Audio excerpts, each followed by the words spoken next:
నాకు సంక్రమించిన ఆస్తి ఇది.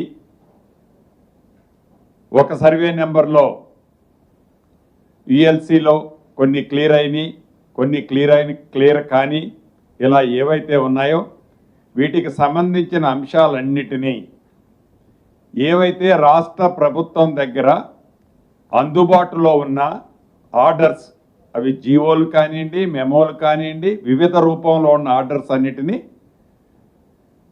ప్రభుత్వం ఫస్ట్ ఎయిడ్ కింద వాటన్నిటినీ అప్లోడ్ చేసి ఆన్లైన్లో అప్లోడ్ చేసిన మరుక్షణం డిస్ట్రిక్ట్ రిజిస్ట్రార్సు, అదే రకంగా స్టాంప్స్ అండ్ రిజిస్ట్రేషన్స్ ఐజీ గారు ఒక పక్కన ఉన్నారు,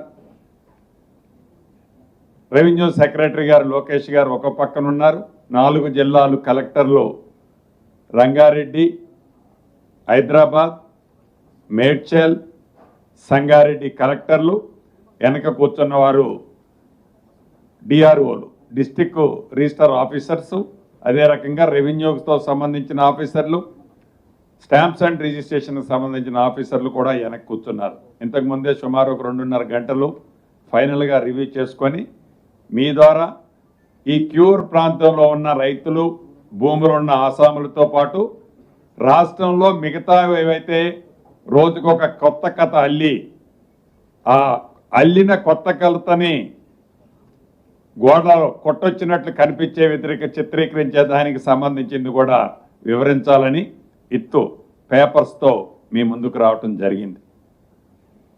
మొన్న చెప్పినట్లు ఏవైతే కొన్ని యథార్థాలు ఉన్నాయన్నామో ఆ యథార్థాలకు సంబంధించిన అన్ని అంశాలు ఆ జీవోలు, మెమోలు అన్నిటినీ ఆన్లైన్లో అప్లోడ్ చేసి ఏవైతే స్లాట్స్ బుక్ చేసుకున్నారో 98% స్లాట్స్ బుక్ చేసుకున్న వాళ్ళందరూ కూడా రిజిస్ట్రేషన్లు చెయ్యగలిగేవి.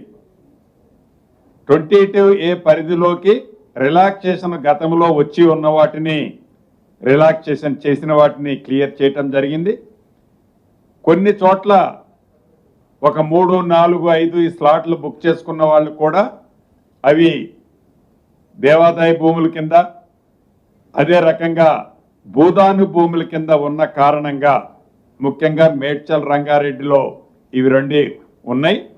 వాటికి సంబంధించిన వాటిని చేయలేము అని 3-4 సుమారుగా 300, 302 స్లాట్లు బుక్ అయితే ఈ రోజుకి దాంట్లో ఒక 12, 13 చెయ్యలేని వాటిని చెయ్యలేనని రిజెక్ట్ చేయడం జరిగింది. మీ ద్వారా ఎవరైతే స్లాట్లు బుక్ చేసిన వాళ్ళు రిజిస్ట్రేషన్ ఫీజు కట్టారో నాకు తెలిసి ఈ వీకెండ్ లోపు వీళ్ళు గతంలో స్లాట్లు బుక్ చేసి వివిధ కారణాల చేత రిజిస్ట్రేషన్ చేయని వాళ్ళ పేమెంట్లు కూడా ఈ వీక్ ఎండ్ లోపు ఆ పేమెంట్లన్నిటిని కూడా వారి ఖాతాకి తిరిగి పంపటం జరుగుద్దని కూడా మీ ద్వారా రాష్ట్ర ప్రజలకి, ముఖ్యంగా క్యూర్ ప్రాంతంలో ఉన్న నా కుటుంబ సభ్యులకి తెలియజేస్తున్నాను. వీటితో పాటు ఉదాహరణకి రిజిస్ట్రేషన్ చేయలేని చాలామంది ఈ గడిచిన కొన్ని రోజుల నుంచి మాది జనతా గ్యారేజ్ అనో, మాది ఆ గ్యారేజ్ అనో, ఈ గ్యారేజ్ అనో, టోల్ ఫ్రీ నెంబర్లు పనిచేయటం లేదో అంటున్నారు. ఈ టోల్ ఫ్రీ అనే నెంబర్లకు సంబంధించిన దాంట్లో సుమారు 18వ తారీఖు నాడు ఈ టోల్ ఫ్రీ నెంబరు 17వ తారీఖు నేను అనౌన్స్ చేశాను. 18వ తారీఖు నాడు ఈ టోల్ ఫ్రీ నెంబర్కి సంబంధించి అంశాలు పెట్టాం. ఫస్ట్ డే నాడు 2 కాల్ లైన్స్ 2 లైన్సే అవైలబిలిటీతో మేము పెట్టాం. తర్వాత దాన్ని 20కి ఇంక్రీజ్ చేశాం. మొదటి రోజు సుమారు 116 కాల్స్ వచ్చాయి. 19వ తారీఖు నాడు 168 కాల్స్ వచ్చాయి. 20వ తారీఖు నాడు 200 కాల్స్ వచ్చాయి. 21వ తారీఖు నాడు 369 కాల్స్ వచ్చాయి. 22వ తారీఖు నాడు 309 కాల్స్ వచ్చాయి. రమారమి 1162 కాల్స్ వచ్చాయి. ఈ 1162 కాల్స్లో అగ్రికల్చరల్ ల్యాండ్కు సంబంధించింది 614, నాన్ అగ్రికల్చర్కి సంబంధించింది 547 రాష్ట్ర వ్యాప్తంగా నుంచి వచ్చిన కాల్స్ ఇవి. ఉదాహరణకి ఈ కాల్స్లో ఓవర్లాప్ ఉన్న కాల్స్ తీసేసిన తర్వాత మిగిలిన కాల్స్ 980, అంటే ఓవర్లాప్ కాల్స్ వచ్చి నియర్లీ 200 కాల్స్ రిపీటెడ్గా రావటం వల్ల వాటిని సింగిల్ కాల్ కింద ట్రీట్ చేస్తే 980 కాల్స్ వచ్చాయి. Agriculture 547, non agriculture 433. రంగారెడ్డి జిల్లాలో హైయెస్ట్గా 258 కాల్స్ వచ్చాయి, అగ్రికల్చర్ అండ్ నాన్ అగ్రికల్చర్. మేడ్చల్లో 149 వచ్చాయి, సంగారెడ్డిలో 82 వచ్చాయి, కామారెడ్డిలో 44 వచ్చాయి, యాదగిరి భువనగిరిలో 40 వచ్చాయి, సిద్దిపేటలో 35 వచ్చాయి. ఇలా రమారమి రిపీట్ అయిన కాల్స్ తీసేసిన తర్వాత వచ్చిన కాల్స్ టోల్ ఫ్రీ నెంబర్కి 980 కాల్స్ వచ్చాయి.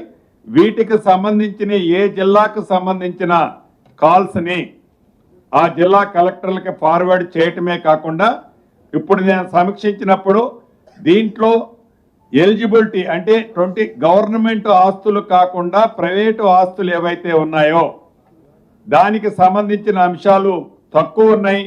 ఎక్కువగా ఎప్పటి నుంచో మాది ఇది రాలేదు, మాది సర్వే కాలేదు, ఇతరత్ర కాల్స్ కూడా రిలేటెడ్ కాల్స్ హైయెస్ట్గా దీంట్లో వచ్చినట్లు మా దగ్గర ఉన్న ఆధారాల ప్రకారం చెప్పడం జరుగుతుంది. ఏవైతే ఈ 22A సంబంధించి రిజిస్ట్రేషన్లు ఆగిని ఇతరత్ర ఉన్న వాటిని కూడా జెన్యూన్ ఏవైతే ఉన్నాయో వాటి క్లియరెన్స్ 24 hours ఆబ్లిక్ హైయెస్ట్కి పోతే 36 hours. ప్రతి దాన్ని ఏవైతే చెప్పిన ప్రతి దాన్ని ఫాస్ట్ ట్రాక్లో ఇప్పటి వరకు ఫైనలైజ్ చేశాం.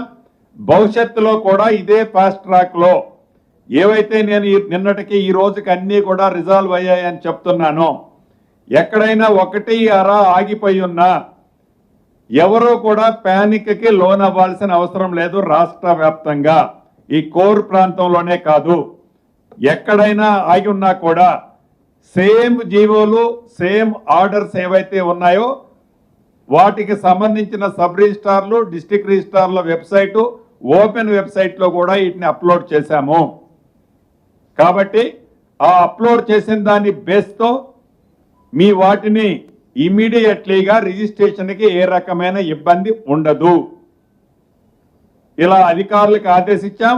అదే పద్ధతిలో ఈ గడిచిన వీక్ డేస్ 10 days నుంచి అధికారులు యుద్ధ ప్రాతిపదిక మీద 24/7 ఈ గడిచిన వారం రోజులు వాళ్ళు డెడికేటెడ్గా పనిచేశారనేది కూడా ధైర్యంగా చెప్పగలుగుతున్నాను.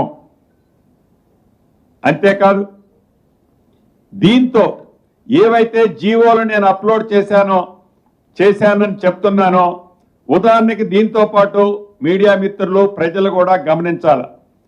ఈ ప్యానిక్ టైంని క్రియేట్ చేసిన ప్రబుద్ధులు ఉన్నారా, లేకుంటే దీన్ని అడ్డం పెట్టుకొని ఎవరైనా దీన్ని అడ్డం పెట్టుకొని ఇగో మా దగ్గర ఈ జీవోలు ఉన్నాయి మాది కూడా రిజిస్ట్రేషన్ చేయండి అని కొంతమంది దొంగ జీవోలు దొంగ మెమోలు కూడా తీసుకొని వస్తున్నారు.